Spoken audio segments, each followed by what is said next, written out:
Hi friends, welcome to JSPMRS channel.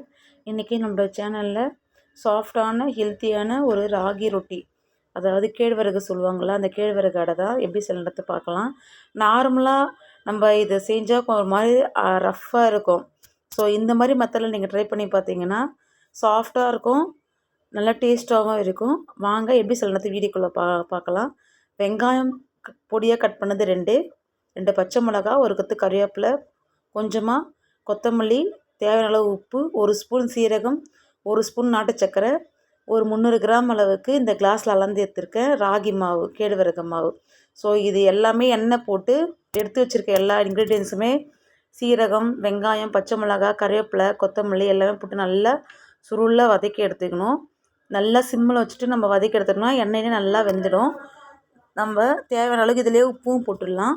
இந்த மாவு எடுத்து கொட்டிட்டு இந்த மாவும் நல்லா வறுத்து எடுத்துக்கலாம்.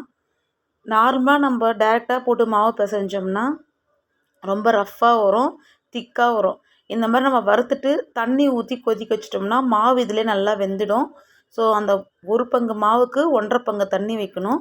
தண்ணி வச்சுட்டு நம்ம சிம்மில் வச்சுட்டு கிளறி கொடுத்துட்டே இருக்கட்டும்.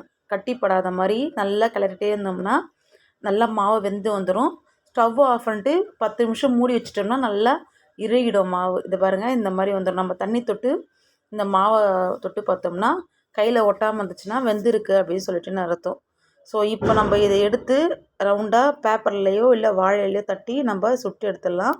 நல்லா வெந்திருக்கு பாருங்கள், எப்படி வந்திருக்குன்னு சூப்பராக. ஸோ நம்ம இதை தண்ணியில் தொட்டு பார்த்துட்டு எப்படி வந்துச்சுன்னு கண்டுபிடிச்சிடலாம். நம்மளுக்கு வேணும்னா மறுபடியும் கொஞ்சோண்டு ஃப்ளேவருக்காக கருவேப்பிலை, கொத்தமல்லி போட்டுக்கலாம்.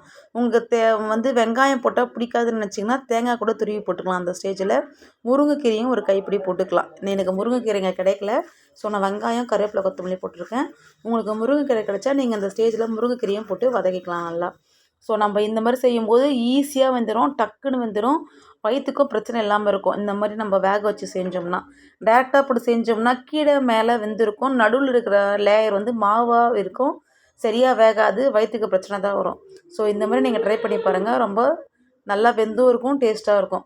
நம்ம தேவையான அளவு உருண்டை பண்ணிவிட்டு இந்த மாவை வாழை இலை இருந்தால் வாழை இலை எண்ணெய் தடவிக்குங்க. வாழை இலைன்னா இந்த மாதிரி ஒரு கவர் எடுத்து கட் பண்ணிவிட்டு அந்த கவர்லேயும் எண்ணெய் தடவிட்டு நம்ம கையிலும் எண்ணெய் தடவிட்டு நம்மளுக்கு தேவையான அளவு ஷேப், ரவுண்டு ஷேப்பு, சின்னதாகவோ பெருசாகவோ நம்ம விருப்பம்தான்.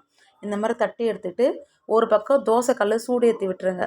தோசைக்கல் ஒரு பக்கம் சூடு ஏற்றிருக்கும் நம்ம இது தட்டுறதுக்குள்ளே. ஸோ அதில் கொஞ்சமாக ஒரு 1/4 ட்ராப் இல்லை 1/2 ட்ராப் எண்ணெய் விட்டுட்டு நம்ம இது எடுத்து இதில் டைரெக்டாக போட்டுடலாம். போட்டுட்டு இது சிம்மில் வச்சு தான் வேக வைக்கணும். நம்ம ஃபுல் தீ வச்சோம்னா கருகி போயிடும். 2 நிமிஷம் போதும் சிம்மில் வச்சு வேக எடுத்தோன்னா 1 சைடு வெந்துடும். நெக்ஸ்ட்டு அடுத்த பக்கம் நம்ம திருப்பி போட்டுக்கலாம். திருப்பி போட்ட உடனே 2 பக்கமாக வெந்ததும் ப்ரௌன் கலர் சேஞ்ச் ஆகுதும் நமக்கே தெரியும். சுடும்போது நம்ம எடுத்துக்கலாம். ஸோ சீரகம் போடுறதுனால டைஜஷன் ப்ராப்ளம் நல்லாயிருக்கும்.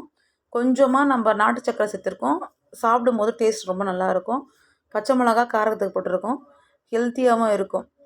ராகி நம்ம எல்லாருக்குமே தெரியும், கால்சியமும் இருக்குது, அயனும் இருக்குது. நம்ம இது 2 சக்தியுமே நம்மளுக்கு கிடைக்கும். செஞ்சுட்டு எப்படி இருக்குதுன்னு சொல்லுங்கள். Thank you for